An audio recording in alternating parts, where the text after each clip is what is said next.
Ziyaphenduka enkantolo ugungqugungqu ongaphansi nongaphezulu phakathi kaMnumzane Cyril Ramaphosa kanye noHelen Zille njengoba iqembu le-DA selifake icala enkantolo lokuba kuphucwe i-ANC u-1% wamavoti ngenxa yesenzo sikaMnumzane Cyril Ramaphosa mhla ka-26 May 2024 enza i-National Address kube kuzovotwa. Angiqale ngobingelele ngikwamukele le channel eMaswidi Media Production okubingelelayo umxolisi umfana kaDlomo. Mangabe-ke uyaqala ukufika le channel ukuthi kwenzele iqiniso ukuthi ucofa subscribe maqedwe bale video ushaye like bese uyakomenta kulolu daba lonamhlanje. Nganza kwethu udaba engeze ngalo njengamanje luthi ke ongaphansi nongaphezulu enkantolo njengamanje iqembu ke le-ANC libhekene neqembu le-DA njengoba ke iqembu le-DA lifake icala kuMnumzane Cyril Ramaphosa icala ke lokuba wenza i-national address i-national address mhla ka-26 kuMay 2024 kubeke kuzovotwa. Iqembu ke le-DA lithi ke kwangamele enze i-national address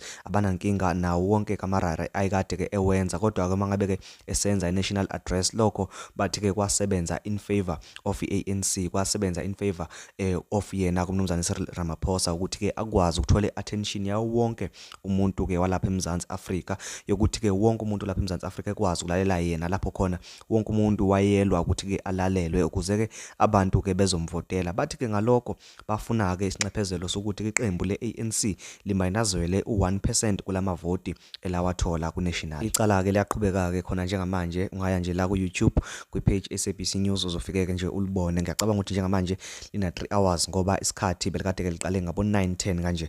Liyaqhubeka ke njengamanje bakhona futhi ke nabameli baMnumzane Cyril Ramaphosa nabo bami ngento bayaphika bathi cha leya national address yayikade ke yenzelwe ukumemezela nje ukusho ukuthi ke akube nokuphepha okanye ke akube nokuvota okuhle lapha eMzansi Afrika, ukuvota kuphephile futhi ke okuzoba impumelelo njengoba ke sonke samuzwa uMnumzane Cyril Ramaphosa. Mina ke lami lithi ke njengoba ke befaka ke lesicelo sokuthi kumayinazwe u-1%, uma kwenzeka sona leso sicelo siphasa kuzokwenzakalani na ngama-seats, ngabe mhlambe ke lo 1% uzoku-affecta yini ukubalwa kwama-seats ngoba phela ama-seats iwona kahle kahle aphethe uhulumeni lapha eMzansi Afrika. Ku-affecteka kwama-seats kube kusho ku-affecteka kwahulumeni lapha eMzansi Afrika, kodwa ke sizolinda sibone ukuthi ke mangabe liphela icala ikuphi okusha okuvelile. Mangabe sekukhona ngiyobe sengikulethela khona la kule channel eMaswidi Media Production. Ngicela kuwena nje ukuthi wenze iqiniso ukuthi ucofa subscribe, uya like bese uyakomenta, sidibane kwi-video landelayo. Ngiyabonga.